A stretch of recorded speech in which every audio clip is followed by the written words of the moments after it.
Hello student, आज हम पढ़ेंगे एनसीईआरटी बुक का chapter first a letter to God का लॉन्ग क्वेश्चन। ठीक है।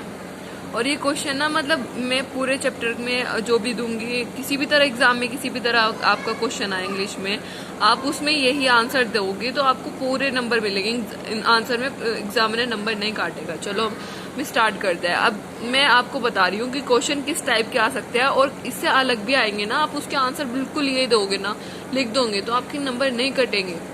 ठीक है।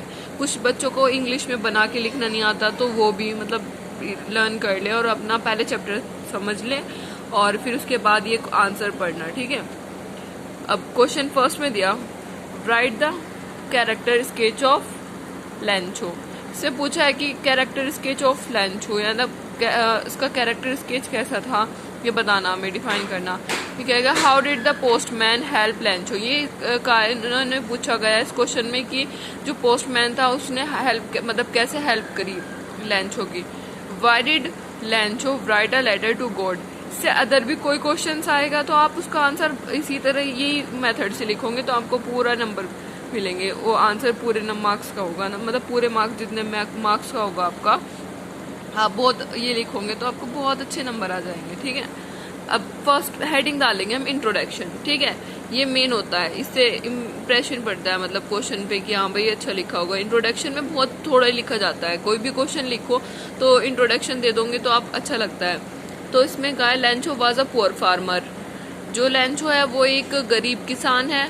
One day hailstone destroyed. एक दिन बहुत तेज ओले हुए, मतलब जैसे बारिश के साथ ओले आ जाते हैं। उन्होंने पूरी हिलस्टोन जो ओले होते हैं उसे बोला गया, मतलब हिलस्टोन। और डिस्ट्रॉयड यानी कि खराब करना। ओलों ने उसकी फसलें जो थी मतलब एक दिन हिलस्टोन हुए और उसने पूरी नष्ट कर दी। His crop totally so he decided to write a letter to God. और his crop totally so he decided to write a letter to God. जब ये फसल खराब हो गई तो उसने डिसाइड करा कि मैं एक लेटर गॉड को लिखूंगा। उसका इतना यकीन था गॉड पे। A letter to God. फिर हम नेक्स्ट डालेंगे, इसमें हम पूरी मतलब जो भी पूरी बात लिखेंगे अपनी। ठीक है। ये ना अगर आप जैसे मैंने तो लिखा अ लेटर टू गॉड, चाहे आप ये लिख दीजिए, या क्वेश्चन में जैसे यहाँ पूछा गया पोस्टमैन हेल्प, तो चाहे ये डाल सकते हो आप, कोई इशू नहीं है। मतलब आप या तो अपनी तरफ से भी हेडिंग बना सकते हो ये। ठीक है। या जैसे पूछा गया Lencho write a letter to God, उसने क्यों लिखा था मतलब लेटर गॉड को, ये पूछा गया तो उसमें अ लेटर टू गॉड भी हम हेडिंग डाल सकते हैं। इसमें कैरेक्टर स्केच में भी हम ये वाली हेडिंग डाल सकते हैं। और जिस तरह भी इससे अदर कुछ भी पूछा जाएगा तो आप लिख सकते हो, मतलब इसी की जिस तरह पूछा जाएगा उसी तरह आप हेडिंग बना देना। ठीक है। अब हम स्टार्ट करते हैं। A letter to God. Lencho was a poor farmer. हम लिखेंगे वापस से कि अब डिटेल में लिखेंगे सब कुछ। लैंचो एक पुअर फार्मर था। One day a strong hailstone destroyed his crop totally. यानी कि एक दिन बहुत तेज ओलों वाली बारिश हुई, मतलब ओले हुए, खाली ओले बरसे, जिसकी वजह से उसकी पूरी जो फसल थी सारी डिस्ट्रॉयड हो गई। ठीक है। लैंचो has strong faith in God. लैंचो था उसका बहुत ज्यादा फेथ था, यानी कि लैंचो बहुत ज्यादा यकीन रखता था इन गॉड पे, यानी कि खुदा पे। जो भी उसके मतलब जिनको मानते थे वो उनपे मतलब गॉड पे बहुत ज्यादा बिलीव था उसे। Lencho was thinking about his family so decided to write a letter to God. ये मतलब जो लैंचो था उसकी फैमिली को मतलब देखा कि भाई मेरी फैमिली का गुजारा नहीं होगा, जब उसकी फसल खराब हो गई तो उसने सोचा कि मैं गॉड को एक लेटर लिखूंगा। He asked 100 pesos from God. उसने एक लेटर में कहा कि गॉड मुझे 100 pesos चाहिए,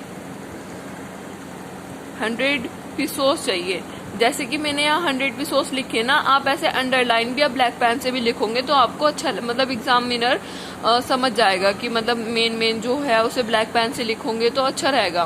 from God in his letter when post master से। उसने कहा कि लिखा कि मुझे 100 pesos चाहिए। फ्रॉम गॉड को लिखा लेटर में सब उन्होंने इन हिज लेटर में व्हेन पोस्ट मास्टर से, जो हिज फेथ इन गॉड, जो पोस्ट मास्टर था उसने देखा कि भाई लैंचो को कितना अच्छा फेथ है गॉड पे, faith in God. He decided to help Lencho, उसने सोचा कि उसने डिसाइड कर लिया कि मैं लैंचो की हेल्प करूंगा, ठीक है। He collected some money from his team member, उसने कुछ पैसे अपने जो टीम मेंबर थे ना उनसे कलेक्ट करना शुरू कर दिए। From member somehow he arrange 70 pesos, और उसने जो टीम मेंबर थे उसकी जो स्टाफ था उससे मतलब कलेक्ट करना शुरू करे ना पैसे, तो उसमें ना उसे 170 पीसोस ही कलेक्ट हो पाए थे।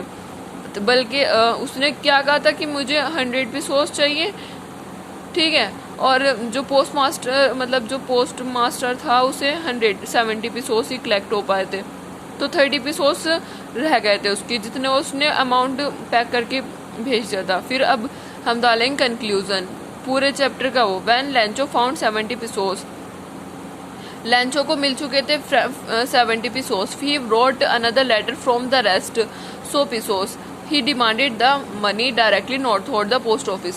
इसमें इसने कहा कि जो फिर एक होल्ड, जब उसे 70 पीसोस मिल चुके थे तो उसने सोचा कि शायद मुझे मतलब इसमें उसने फिर एक होल लेटर लिखा और उसमें कहा मतलब कि मुझे डिमांड करी दोबारा मनी की directly northward the post office. उन्होंने कहा कि और जो पैसे हैं उसमें मतलब डिटेल में स्टोरी में था कि उसने कहा कि आप जब भी भेजोगे नॉर्थवर्ड द पोस्ट ऑफिस, आप पोस्ट ऑफिस से ना भेजना। अब इसमें लैंचो की अगर थोड़ा, ये तो कंक्लूजन है, वैसे इसमें स्टोरी में बोला गया था कि आप मत, उसने उसके माइंड में सब बात थी कि शायद जो पोस्ट ऑफिस वाले हैं उन्होंने मेरी मनी निकाल ली है या इनमें से कुछ मतलब उन्होंने अमाउंट कम रख लिया अपने पास और मेरे पास 70 पीसोस थे। असल बात ये थी कि उसमें 70 पीसोस जो थे वो नहीं भेजे गए थे। उन्होंने सोचा कि गॉड ने तो मुझे 100 पीसोस भेजे थे और उन लोगों ने मेरे 30 पीसोस रख लिए, तो इसलिए उसने सोचा कि अब के मैं गॉड को ये लेटर लिखा कि उन्होंने डिमांड करी मनी की कि जो 30 पीसोस, ये सब उन्होंने लेटर में लिखा कि मेरे पास 30 पीसोस नहीं आए, आप मुझे आगे से जो पैसे बच रहे हैं वो मुझे पोस्ट ऑफिस के थ्रू भेजना नेक्स्ट टाइम। तो आई होप आपको ये क्वेश्चन समझ में आ गया होगा और आप पहले स्टोरी पढ़ लेना और फिर ये क्वेश्चन पहले समझना और फिर उसके बाद लर्न करना, ठीक है। Thank you. अब मिलते हैं अगले वीडियो में।